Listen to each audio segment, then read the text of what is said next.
So the first thing I do when I get given a new map, which is just block out meshes and I need to start arting it up, is actually talk with my lead and just get a sense of like some of the key points and what needs doing in general, from a high level perspective. And also just to get the main gameplay flow of where the player not necessarily should, but what the main beats are of where the player may go from here all the way through the docks area, and that just gives me like a mental image of how to start framing these cameras. So as opposed to personal projects where you may set up tons of different cameras and cycle through those as you're developing your project. With Kana in general, I kept things pretty loose. I didn't set up any like specific camera shots or anything. I tried to just think of things as sort of like point of interest bubbles. So for here, for example, Kana enters down, and I know that this is one of the first um, key areas to focus on because it's sort of like the first stepping stone into the docks area. And at the same time, pardon me, and at the same time, there's also this line of sight image to this point of interest tower here. So you can clearly see that nothing is sort of blocking this line of sight to that tower. And that lets the player know that there's something important there. You can clearly see the door, and that kind of draws the player's attention to maybe cross this bridge and continue beyond. And if they do that, then they'll be greeted with some other gameplay mechanics here, which is this little farm, and they can also go right where they'll see some other cool little mechanics that they can interact with. So it's a nice way to lure the player into going a specific way to then encountering more about the world. And of course, on the left, these are all spline pieces, so we'll be able to manipulate these. And when I was given this block out, they were just simple red cubes and things like that, just kind of implying where all the wooden beams were. So I took some of the existing wooden pieces that we had, which were just single wood beams, and I may be able to find one of them potentially. Yeah, here we go. So we just had like some of these simple wood beams, and all I did is kind of just started duplicating, um, and basically maybe not one this large, but stuff like this, for example. And I would just start combining these together to get that sort of handrail look. Obviously, you can rotate things. Obviously, that combined with lots of repetition gives you a single piece that you can then use in a spline system. So I made the initial one using those wooden pieces, and then Lucas Maxfield later down the line updated all the pieces to fit all of the wood assets throughout the game. So these were just spline pieces dotted around, which really sped up the workflow.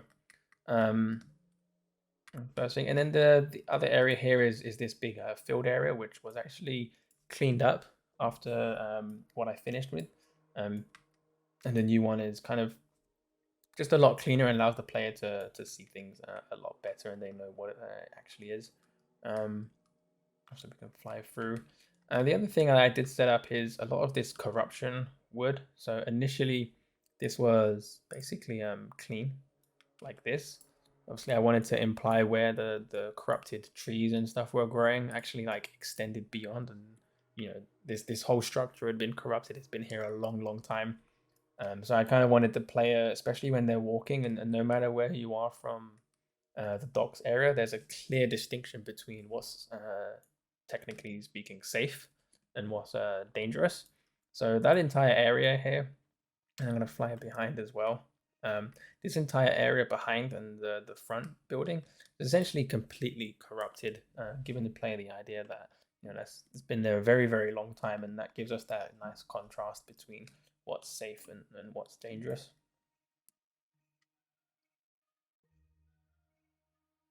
And then just looking from here as well. So the other important thing to keep in mind was to not block this line of sight for the cherry tree all the way in the distance there. Of course, we have some hanging overgrowth and other things, but it's just another line of sight that we didn't really want to block off. And again, that corruption helps keep that nice contrast there and doesn't really take the eye away too much. And then this section here, so with the docks, I was pitched the idea like it's a sort of very heavy merchant-driven area where goods are traded and other things, and of course, there's no one around anymore. So there's a lot of overgrowth and things just kind of left unattended.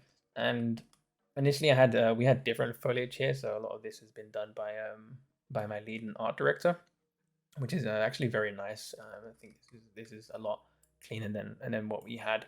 But the in terms of the assets and props around, a lot of these were just kind of hand placed and kind of trying to get that idea. You know, if you think of Last of Us, where things are just left behind and pushed to one side, you've got a lot of debris sticking around.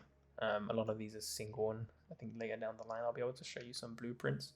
Um, but I just tried to get this idea of some sort of like merchant pier where people would be trading goods and other things, and pots and bowls and other things like that, just kind of hanging around, and a few plants had grown just to give the player the idea that things had been here a very long time. Like you can see here, there's just lots of things and knickknacks floating around. If we just continue flying through, we can see even more. A lot of these were placed blockouts by design. Obviously, these were to just make Kana jump across and kind of interact with the environment a little bit more. Again, I also set up some of these like merchant little huts. So I kit bash those similar to how we kit bash the spline tool. You can see we've got more and more props. Again, just the overgrowth kind of just continues throughout. Up here, this is one of the other little shops that I set up. Now, I know a lot of people always ask about overgrowth, and the thing is, it's very, I want to say it's very simple workflow in Kana in terms of how we approached it. So a lot of games have like these complex blueprint systems where it auto detects where ivy should grow and everything.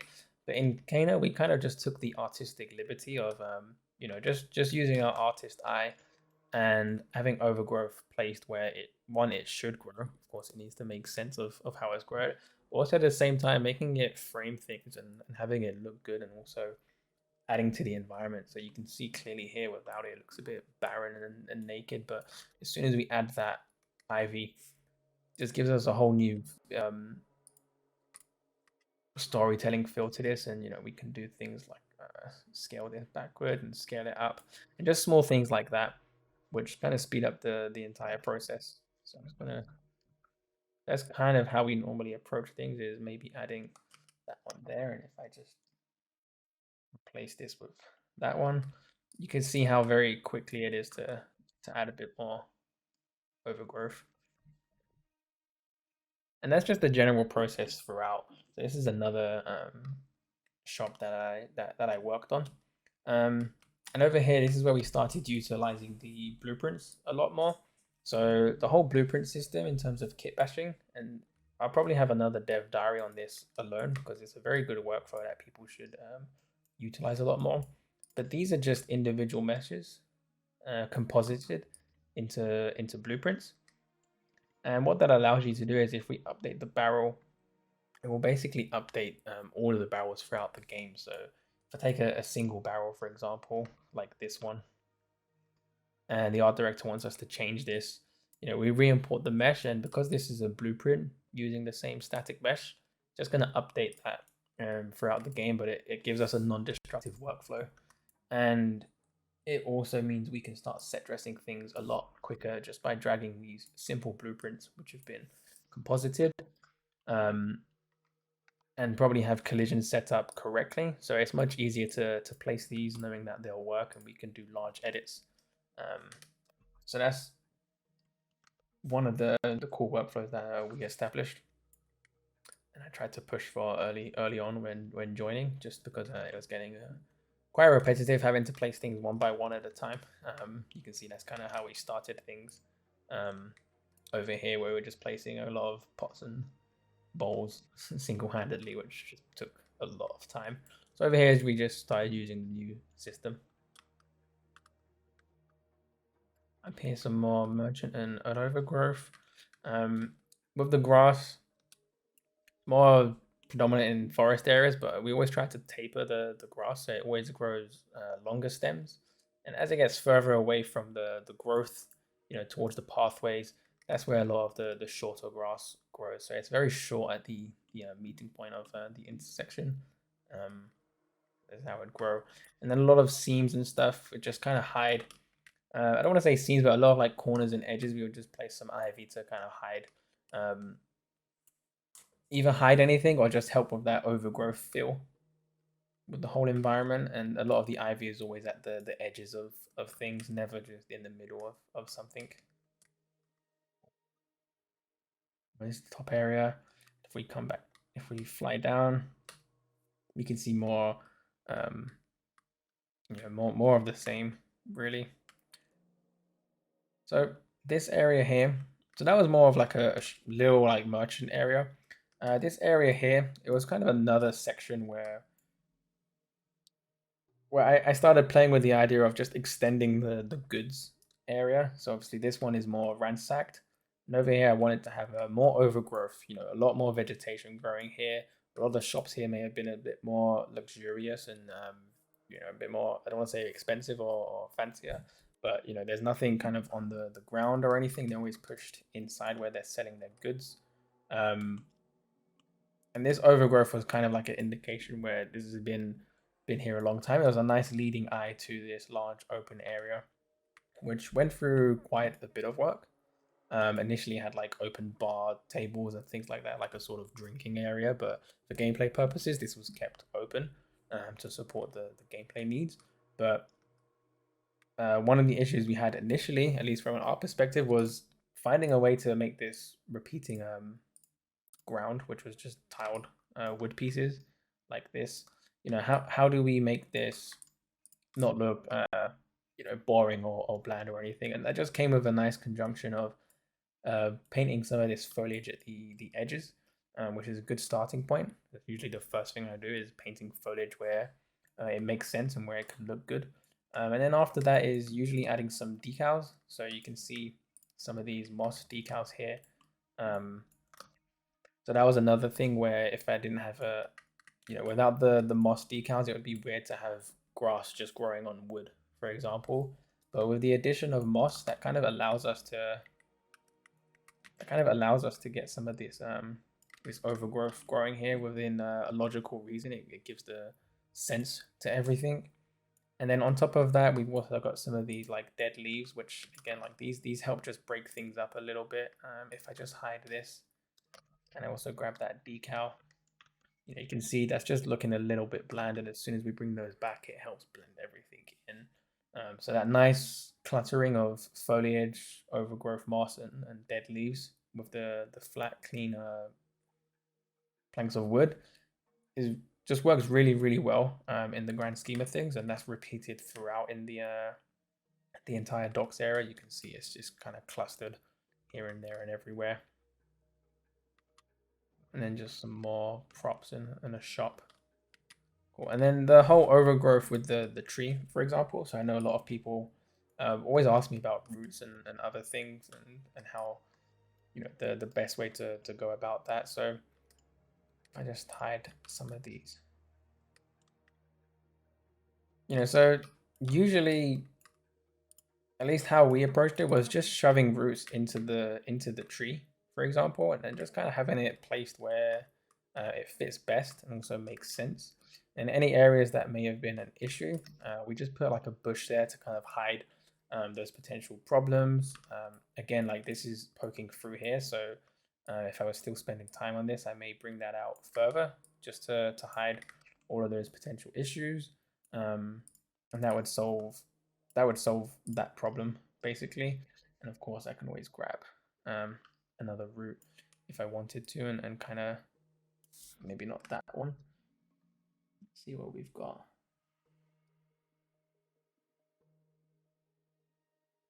It's been a while since I've done this, but I'm just thinking like you can always add more and more routes, right? So as long as it doesn't impact the whole pathway for the player, it should be perfectly fine to add a couple more just to break up that monotony and repetition. Um, you can always hide extra things with bushes and stuff. So that was the big trick that we developed. And again, like here, for example, without the root kind of doesn't work very well. But we've got that nice transition, and this just sticks inside the tree, and no one sees that. Um, and same thing here. You can see there's another root kind of extended in. There's just a lot of simple things where meshes are intersecting each other. But of course, our main tree is just essentially one big cylinder, and all of the roots are added as like single static meshes on top of each other. And then there's just a blending of bushes. So you can see without the bushes, um, kind of looks like this. A lot of seams and stuff, and we can just hide and kind of imply to the player that they're connected and growing. So very useful. Of course, up here, this is a lot of like corruption and other things, so I can just start hiding that stuff. Over here, there's a treasure chest, and again, like up here, um, there's a massive bell here at the distance, which if you played the game, you'll know. And I placed another one here just to give that signal, because of course, when you're walking to this chest, you have that nice view shot of the cherry tree, maybe one of the next objectives to go to. You also got this bell that just connects everything. And then as the player turns around to continue their journey, they have the tower in the distance, and then they've got the other tower there as well. And if they want to peek down, they can see what the next objective may be. And then another building actually that I wanted to cover.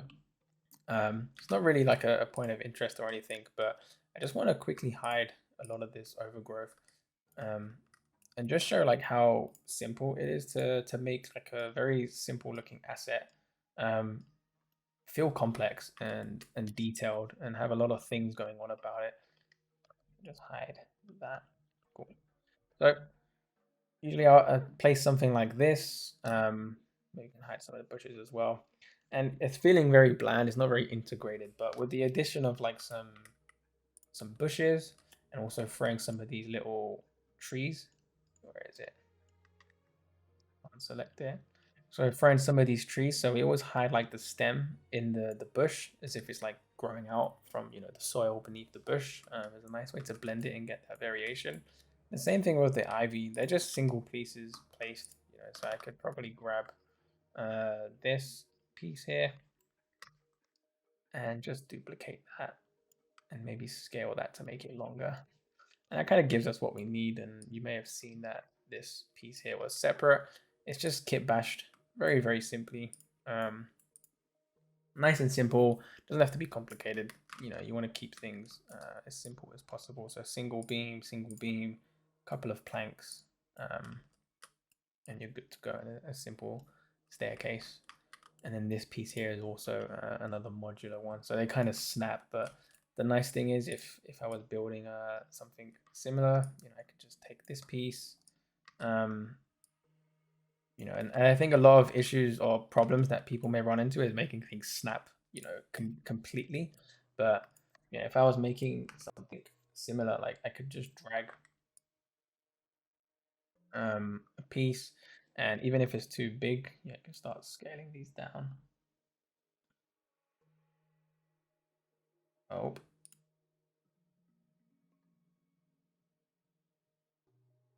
maybe not that much, but I could probably scale that there and put that up one more. Now you can see that doesn't match. So, there's some flexibility in what you can kind of scale and what you maybe shouldn't scale. But I try and keep things loose and not set in stone in terms of like, okay, this is like 2 meters tall. It can't go to 2.5. This is probably a good example here where I'm placing this thing and it doesn't really line up on the height aspect. So maybe I'll just scale that a little bit.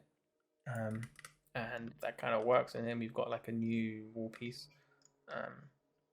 So I just wanted to demonstrate that very quickly. It's useful for some people, but we'll push on with the docks area. So this area here, obviously continuing on, this was another massive building, and initially it's very very overgrown. Another building that's just corrupted completely. So it signals to the player that, um, there's some sort of blocker here. I need to progress to open this. And of course, this was decided beforehand to be corrupted. So I just worked with that. Um, and yeah, this was another area that took a bit of like iteration.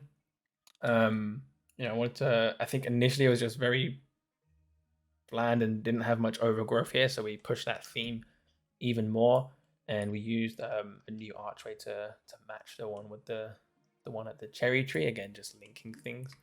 Um, but yeah, I just tried to make this area a little bit more inviting and warm. So we have like some of these garden flower patches and other things like that. And this was more of a sort of, I guess you could say, like Mediterranean market store. If you've ever been to Egypt or Morocco or Turkey, you'll know what some of the merchant stores are like there when you're in the markets. Of course, there's not like it was just a sort of inspiration in terms of like a lot of these placements of market stores and things like that. And you can see we're just using some of these blueprints again. I think one of these were added after my pass, but this just gives you a nice way of quickly adding set dressing to the environment. Hide those again. Cool. So yeah, I mean, this is a very quick way to add what we need. You can see if I just place that there, it feels a bit more. Cool. So yeah, in here, again, lots of overgrowth. It's been here a long time.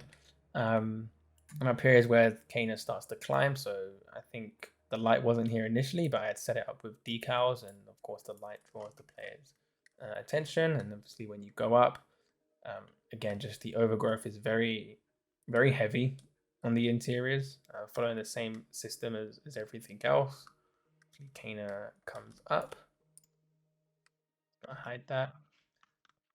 Actually, my buttons unfortunately don't hide all of the dead zone. But coming up further, we've got the storage room.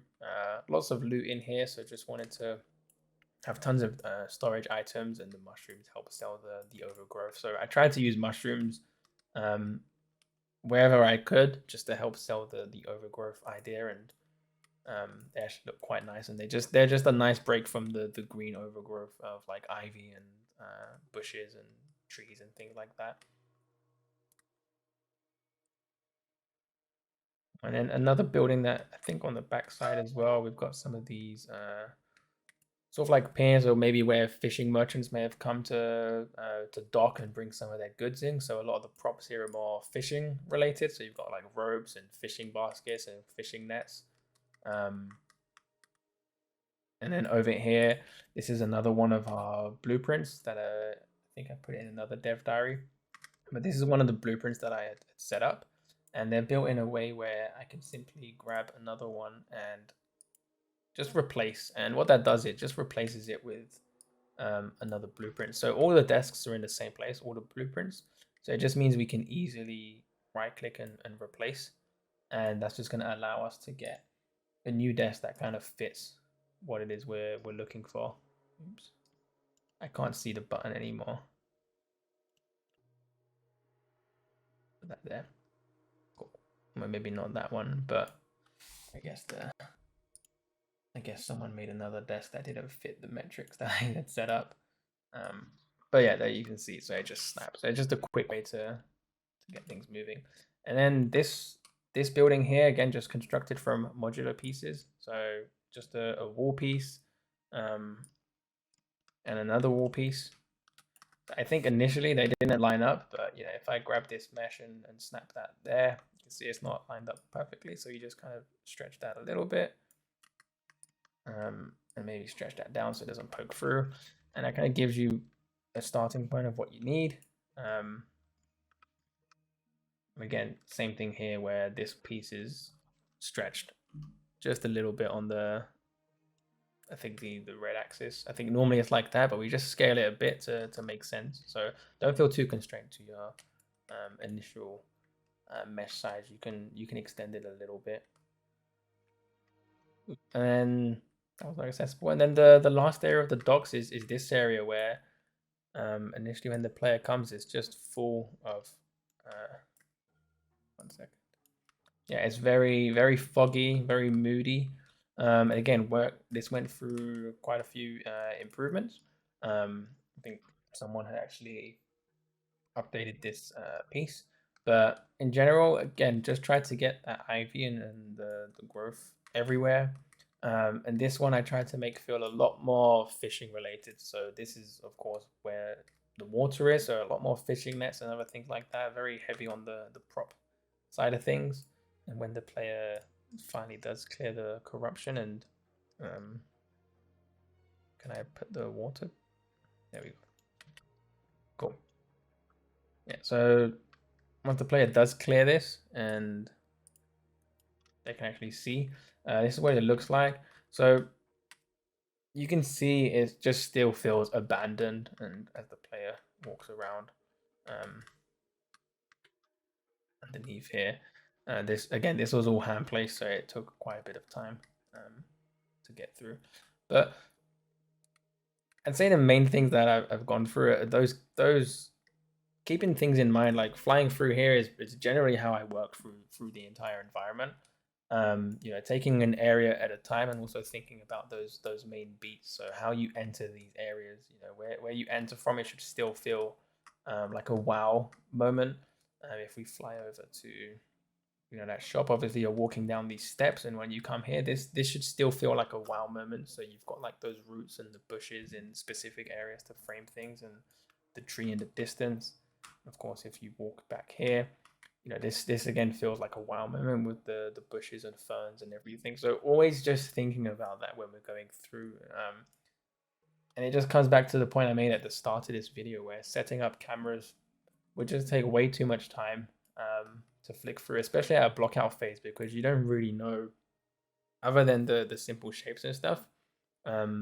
At least on Kano, it was very free flowing and very iterative, and you could suggest ideas. So setting up all those cameras kind of felt like a restriction at the start, whereas just thinking about the main beats of where you're gonna come to and how we can best frame that were far more valuable and a better use of time. And you can see, like, maybe exiting from here, we get that nice shot where it's a team effort, so someone's added this tree and it just kind of helps solidify things. So at least on a game side of things, especially with big environments, I just like to work loosely, at least in terms of establishing those shots, because the shots will come later. You just want to make sure that the main beats are solidified. Cool. And then obviously with the water, we just painted some of the foliage. There was grass, but obviously performance, but we just wanted to help sell that, so it's not completely flat. And then the decals on, pardon me, the decals on buildings and other things. Let's say that's the brief dev diary into the village docs. Hopefully it's been useful. Hopefully at least some of this insight into the area and how I've approached it and what we did has been useful, especially some of the more world building techniques. Just to reiterate, it's just really simple meshes slapped together that just work well together and make it feel complicated. Whereas I know a lot of people do often get kind of stuck upon making like a single mesh with every component part of it. I think some people may think, let's just cluster this this foliage section into one mesh and reuse that, but you don't have to do that. You can keep things simple and optimize later down the line and merge them together. So yeah, if you haven't seen the other dev diary for Rusu's house, go check it out. If you have, then be sure to keep an eye open for the future dev diaries, or go check out my art station as well as everyone else's art station that's been working on this game. Hey, my name is Kem, and this has been the dev diary into the village docs area, and I'll see you on the next one.